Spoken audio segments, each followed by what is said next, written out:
You are standing in line at the grocery store, a Saturday afternoon. You are not thinking about anything serious, just the line, just the cart in front of you. Your phone buzzes. You glance at it. It is a text from your bank. A refund you were expecting from the IRS, the one you filed for 3 months ago, has not arrived. Instead, there is a hold. You step out of line. You call the IRS number. You wait 22 minutes. When someone finally answers, they tell you your return has been selected for a review under a new verification process that started this year. You ask what that means. They say they cannot give you details over the phone. They say a notice will be mailed. You drive home with the groceries in the back seat and a feeling in your chest that does not leave. You filed honestly. You used the same preparer you have used for 4 years. Nothing changed on your return compared to last year. And yet your refund is frozen and you do not know why. Most people in this situation wait. They think waiting is the safe move. It is not. Waiting without knowing your rights is what turns a routine review into a prolonged freeze that can last months.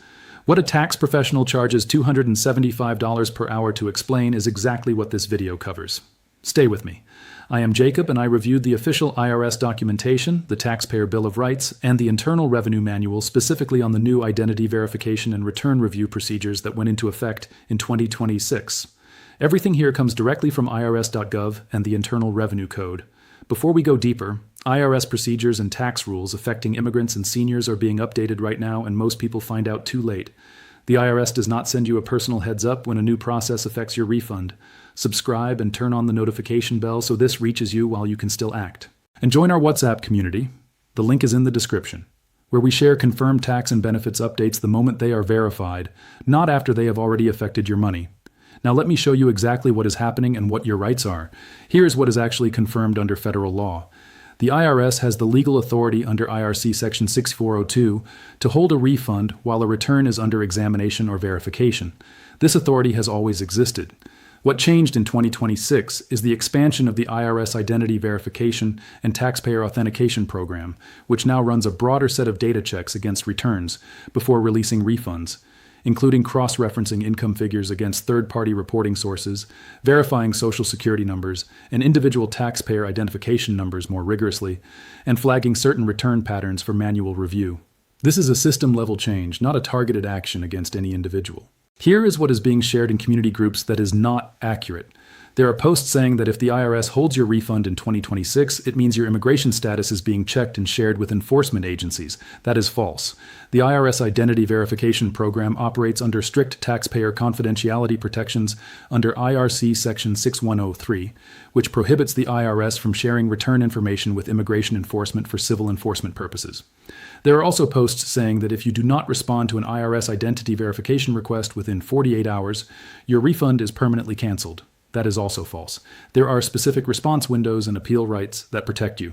Knowing that difference is what protects your money. Now let me break down your rights in this situation one by one. The first right is your right to know exactly why your refund is being held. Under the Taxpayer Bill of Rights, specifically the right to be informed, codified in IRC Section 7803A, 3A, the IRS is required to provide you with clear explanations of its actions and what you need to do to respond. If the IRS holds your refund, they must send you a written notice that explains the reason for the hold and what documentation or action they require from you. That notice is the starting point for everything. The moment it arrives, your clock starts. Read it the same day it comes. If you have been waiting more than 21 days for a refund and have not received any notice, you have the right to call the IRS at 1-800-829-1040 and ask for a status update. Say exactly this: I filed my return on the date you filed and I have not received my refund or any notice from the IRS. I am requesting a status update and the reason for any hold on my account. That is it. Do not say my accountant thinks something is wrong. Do not say I heard they are reviewing everyone. Keep it factual and specific. Tax professionals charge $250 per hour to coach clients through exactly this call. You now have the same script, but knowing what to say on the phone is only the first step. The second right is your right to verify your identity through the official IRS process, and only the official process. Beginning in 2025 and expanded in 2026, the IRS now requires certain taxpayers to verify their identity before their refund is released. This is done through the IRS Identity Verification Service at idverified.irs.gov or by calling 1-800-830-5084. The IRS will send you a notice, either a letter 5071C, letter 4883C, or letter 6330C, that tells you exactly which method to use. Here is what most people do not know. If you receive one of these letters, you have a specific window to respond, typically 30 days from the date on the letter. If you respond within that window, your refund is processed after verification is complete. If you miss that window, the review timeline extends significantly, and your refund may be frozen for an additional processing cycle. The exact words to use when you call the IRS identity verification line are these: I received letter 5071C, or whichever letter number is on your notice, and I am calling to complete my identity verification. My taxpayer identification number is your number, and the date on my notice is the date printed at the top. That language signals to the agent that you know exactly what process you are in and you are ready to complete it. Never call the IRS identity line and say someone told me to call or I got a text saying to verify. Only respond to letters that arrive by official U.S. mail with a specific letter number printed on them. Consider what happens when someone does not know this. A person receives letter 48883C and sets it aside because they are not sure if it is real. The 30-day response window closes. The IRS marks the verification as unresolved. The refund is held for an additional 60 to 90 days while the account is escalated to a different review queue. The person eventually calls and is told the next available callback appointment is 6 weeks away. That entire delay was triggered by one missed letter and one missed deadline. That outcome was completely avoidable. The third right is your right to a refund even if you file with an ITN rather than a Social Security number. This is critical for immigrant filers. An individual taxpayer identification number, ITIN, is issued by the IRS specifically for people who are required to file taxes but are not eligible for a Social Security number. Filing with an ITIN is legal. Receiving a refund with an ITIN is legal. Under IRS policy, ITIN holders are subject to the same refund rights as SSN holders under IRC Section 6402. What changed in 2026 is that ITIN returns are now going through an additional authentication step during the verification program rollout. This means ITIN filers may receive identity verification letters at a higher rate than in previous years. If you are an ITIN filer and you receive a verification letter, the process is the same. Respond within the window using idverify.irs.gov or by calling 1-800-830-5084. Do not assume the letter is related to your immigration status. It is a tax authentication process. Handle it as a tax matter.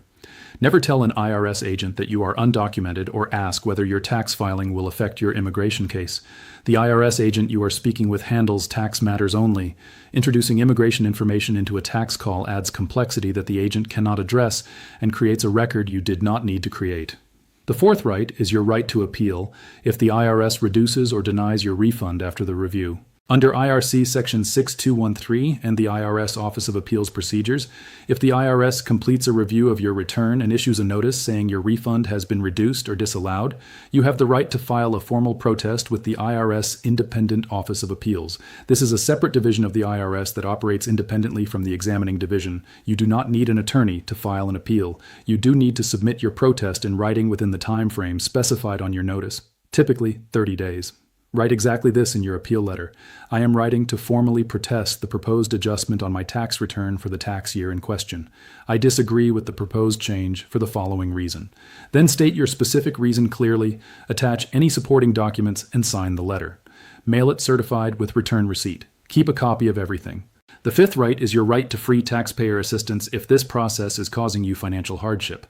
The Taxpayer Advocate Service under IRC Section 7803 is a free, independent office inside the IRS that helps taxpayers who are experiencing significant hardship because of IRS delays or actions.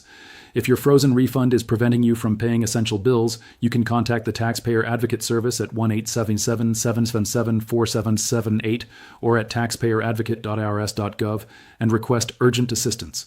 A frozen refund that is causing documented financial hardship qualifies for taxpayer advocate intervention. Use this resource. Most people never do. Here is your exact step-by-step plan. Save this video or write this down.